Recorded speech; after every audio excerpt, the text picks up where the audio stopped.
For many months now, conservatives across the country, but mostly in southern red states, have been pushing for book bans. You know, because you have all of these outraged parents all over the American South and up about halfway through the eastern seaboard, furious that their children are being taught about these books that talk about things like race, things like LGBTQ issues, things like abuse that people have suffered. And by God, they don't want their kids being taught about these books. Of course, the big issue is that the kids were not being taught about these books. These books were simply available in the public school libraries. So the parents said, ban them. Some Republican school board members, as we discussed in a segment here, suggested not just banning them, but burning them. So all this hoopla over just a couple of books, one of them being a book called 33 Snowfish.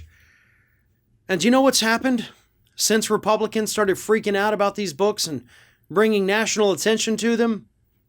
Yeah, I'm pretty sure you could have guessed it. Sales of these books are skyrocketing.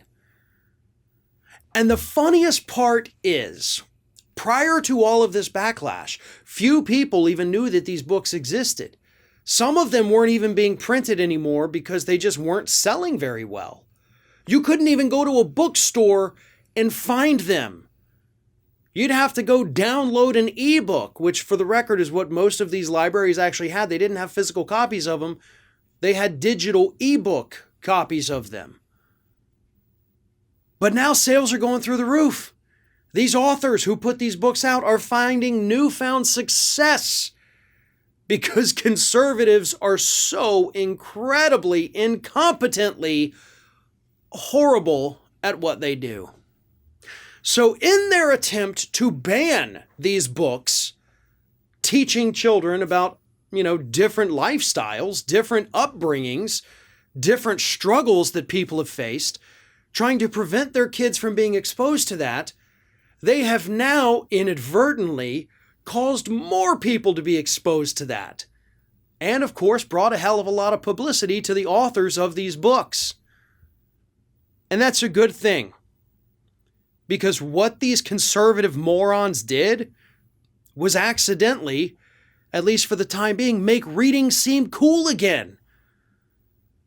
Young students appeared at school board meetings to basically call out their closed-minded parents. And now these young kids are being exposed to these books, whereas if everybody had just shut up, it wouldn't have happened. So now they're picking them up. Now they're reading them. Now they're understanding like, oh, wow. In my little bubble of my 17 years on this planet, I didn't experience these things. I didn't know these were issues.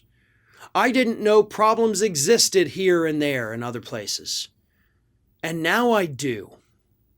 So I guess what I'm trying to say is thank you, conservative parents.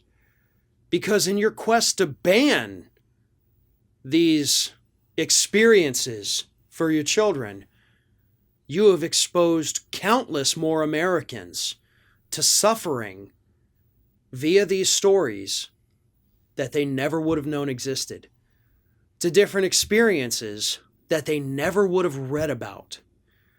You, while trying to close people's eyes, opened them wider than ever. So thank you for that.